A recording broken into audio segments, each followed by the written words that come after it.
In 2026, AI it's going to replace the UI web designer? Definitely not. AI, it's not going to understand the user emotion, but designers can.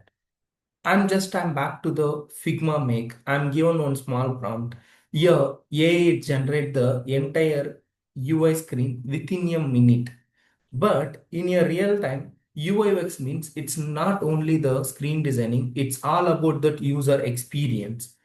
In a real time UI designer, they are going to understand the user emotions and what are the problems they are facing. In food delivery app, user maybe they are going to face a delivery related issue, customer support related issue, and refund related issue.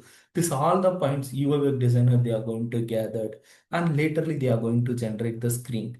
Through that screen generation only, we able to provide a better experience to the people.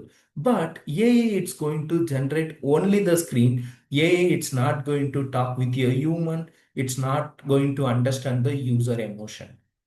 In 2026, definitely AI it's not going to replace the UI web designer.